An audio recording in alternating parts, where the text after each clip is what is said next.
पहले तो मैं ये कहना चाहूँगा कि सबसे इम्पॉर्टेंट रोल जो है इस प्रोजेक्ट के लिए वो सलमान भट्ट साहब का है, जिन्होंने इस प्रोजेक्ट को प्रोड्यूस किया।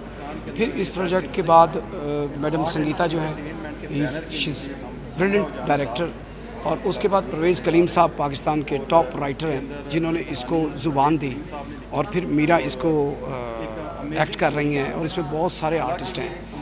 मैं ये समझता हूँ सबसे पहले जो इसका जो मुझे म्यूज़िक मिला है, ये अपॉर्चुनिटी बहुत अरसे के बाद मुझे मिली है, जो मुझे करने को कुछ मिल रहा है। मैं अपने अंदर का जो छोटा मोटा सा जो आर्टिस्ट है उसको निखारने की कोशिश कर रहा हूँ और ज़्यादा, क्योंकि इसमें पोइट्री इतनी हसीन लिखी गई, इसमें म्यूज़िक इतना अच्छा कंपोज हुआ, इतना अच्छा गाया गया और इतना अच्छा सेटअप।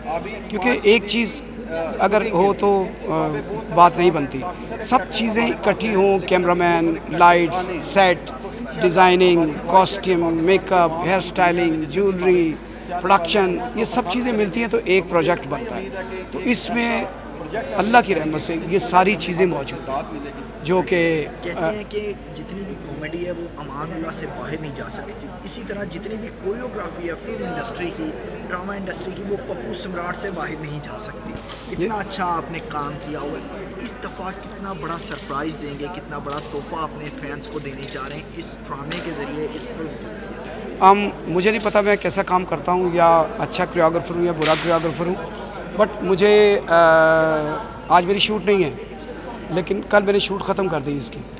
आप यकीन जानिएगा मेरा दिल नहीं लगा, मैं वापस आ गया हूँ घर से तैयार होकर कि मैं दोबारा सेट पे जाऊँ।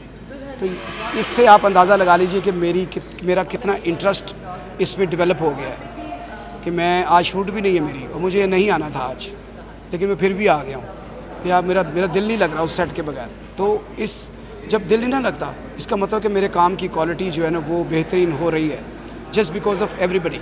मैं अकेला तो कुछ भी नहीं कर सकता। इसमें डीपी हैं, इसमें असिस्टेंट्स हैं, इसमें एक्टर हैं, सेटअप है, बहुत सारी चीज़ें मिली हैं मुझे और बहुत अच्छी मिली हैं। I am very very happy.